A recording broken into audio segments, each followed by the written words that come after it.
दोस्तों Disney plus पर एक न्यू कोरियन सीरीज आ रहा है जिसका नाम है द हस्बैंड।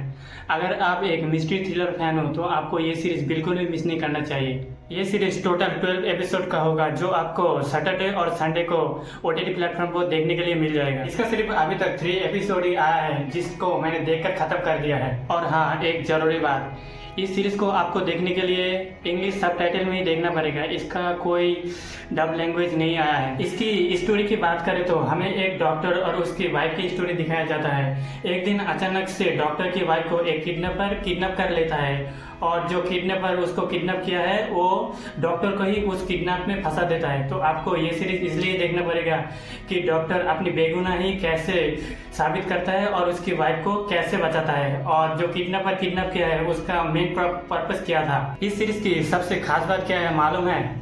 हमें जो स्क्रीन प्ले और स्टोरी दिखाया जाता है वो इतना अच्छा है कि आप इस सीरीज को पहले एपिसोड में ही हुक कर जाओगे।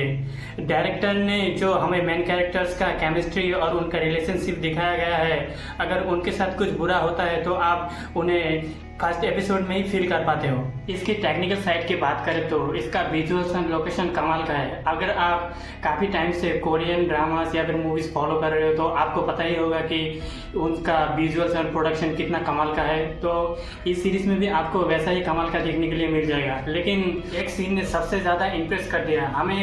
एपिसोड 3 में लास्ट सीन में एक कार चेसिंग सीन दिखाया जाता है। उसका कोरियोग्राफी बहुत ही कमाल का है। जैसे कैमरा एंगल शिफ्ट होता है और पीछे बैकग्राउंड म्यूजिक चलता है, वो उस सीन को एकदम हाई लेवल पे लेके जाता है। वो सीन देख के आपको भी बहुत ही मजा आएगा। लेकिन इस सीरीज में कुछ कमियां भी है। जैसे आप अगर बहुत ही ज़्यादा क्राइम थ्रिलर सीरीज देख रहे होगे तो एपिसोड 2 में एक वीडियो कॉल वाला सीन आएगा, वो देखकर आपको थोड़ा मजाक जैसा लग सकता है। मुझे इस सीरीज में और एक सीन कमी लगा। जैसे एपिसोड 3 की शुरुआत में ही हमें एक बच्ची का डेथ सीन दिखाया जाता है। मैं उस सीन में उतना इमोशनल कनेक्ट नहीं कर पाया। उसका एटमोसफियर और माहौल इतना सीरियस था कि कोई भी कनेक्ट कर जाए। लेकिन आप जानते ही हो, हमें अगर किसी कैरेक्टर के बारे में पता ना हो तो हम उतना कनेक्ट नहीं कर पाते हैं। पर ऐसे ही सेम चीज़ उसमें भी हुआ। हम उस बच्ची के बारे में कुछ नहीं जानते हैं इसलिए उतना कनेक्ट नहीं कर पाया। लेकिन आप लोगों में से काफ़ी लोग हैं जो कनेक्ट कर सकता है। और हाँ, इस सीरीज़ का सिर्फ 3 एपिसोड आया है तो ये पूरा ट्रैक पे चल रहा है। लेकिन आप अगर कोरियन ड्रामास या फिर मूवीज़ के बारे में थोड़ा सा भी जानते हो, थोड़ा सा भी सर्च करते हो तो आपको पता ही होगा उनका जो पहले का एपिसोड होता है वो एकदम ही कमाल लेवल का होता है और जब उसका पे ऑफ की बारी आती है तब वो ठंडा पड़ जाता है। तो फिर देखते हैं इसका लास्ट का एपिसोड कैसा होता है।